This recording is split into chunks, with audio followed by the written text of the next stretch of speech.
This is a Squiz podcast. We're your shortcut to being informed.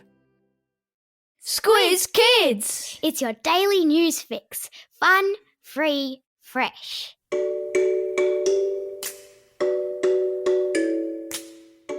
Hello and welcome to Squiz Kids Today, your fresh take on what's happening in the world around you. I'm Bryce Corbett. It's Tuesday, August 16. In Squiz Kids Today, fish and chips on endangered list, Germany's cat lockdown, AFLW moves to Marvel, and Ravi the adventurous red panda. That's what's making news, kid style.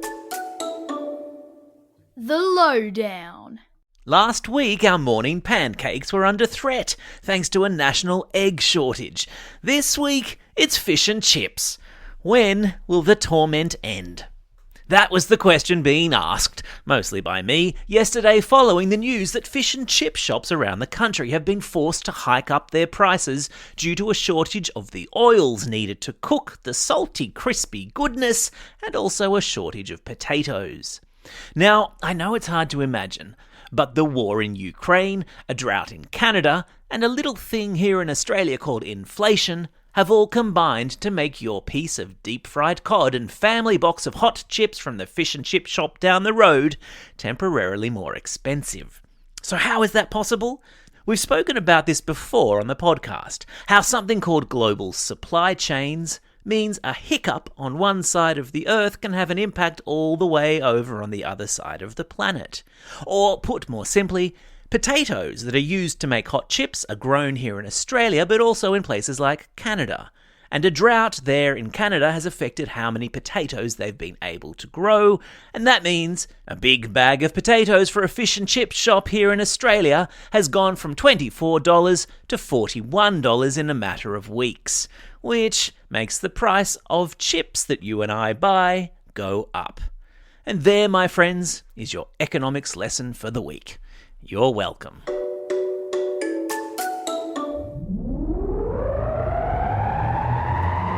Spin the globe.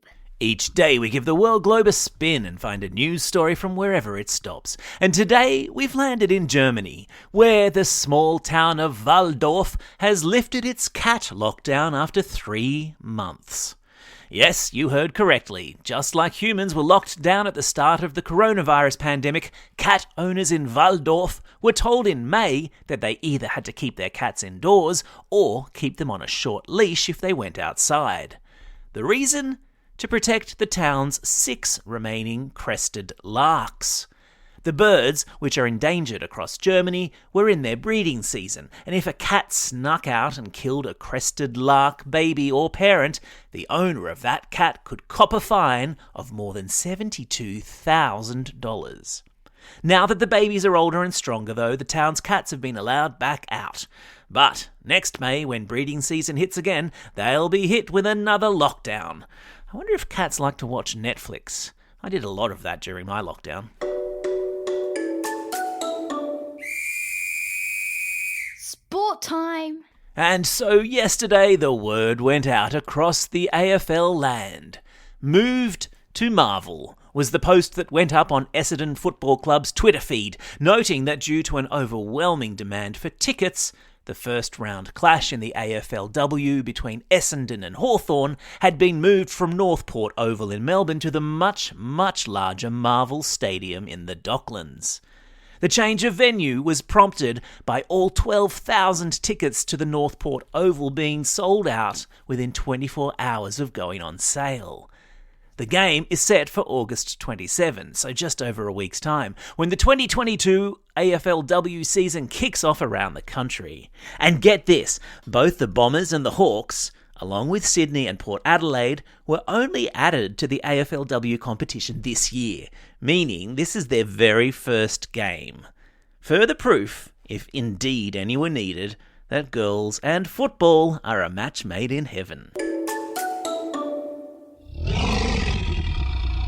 Animal Kingdom. A red panda with a taste for adventure has been returned safe and sound to his enclosure at Adelaide Zoo after staging a daring escape and spending 48 hours on the run. The panda, called Ravi, went missing from its enclosure and was found 2 days later up a fig tree in the Adelaide Botanical Gardens. Zookeepers did their best to lure it out of the tree, trying to tempt it back down to earth with its favourite foods, but Ravi wasn't having a bar of it. Eventually, they had to shoot a tranquilizer dart into Ravi's bum and wait at the bottom of the tree ready to catch the falling panda. I've stuck video of the rescue effort in today's episode notes. Ravi is now safely back in his enclosure with a tummy full of his favourite foods and no doubt planning his next daring escape. Sounds a bit like the movie Madagascar. The zoo officials, meanwhile, are scouring CCTV footage to try to pinpoint exactly when and how Ravi pulled off his zooscape. See what I did there? Time for the quiz. This is the part of the podcast where you get to test how well you've been listening. Question number 1. Name one of the 2 AFLW teams whose first round game has been moved to Marvel Stadium. That's right, it's Essendon and Hawthorn. I'll also accept the Bombers or the Hawks. Question number 2. What sort of animal staged a daring escape from Adelaide Zoo? Yeah, that's right, it was a red panda. Question number 3. What domestic animal has been in lockdown in the German city of Waldorf? Yeah, that's right, they're cats.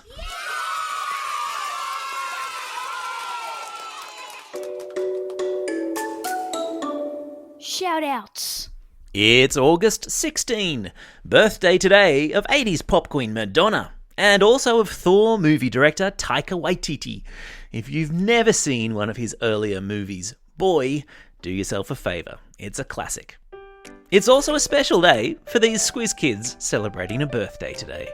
Darcy from Woongarra, Faheen from Warunga, Caitlin from Broken Hill, Emily from Campsie, Greer from Yarrawonga, and Jared from Maroubra.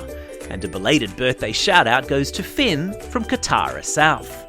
Classroom shout-outs today go to Class 6C and Miss Pearson at Echuca Primary School, Class 6T and Miss Z at Labrador State School, Class 5-6L from Burke Street Public School in Surrey Hills, Room 4 with Mr Derbyshire at East Fremantle Primary School, and a whole school shout-out to Marist College in Ashgrove, who are celebrating 150 years of schooling this year. Happy 150th, Marist College.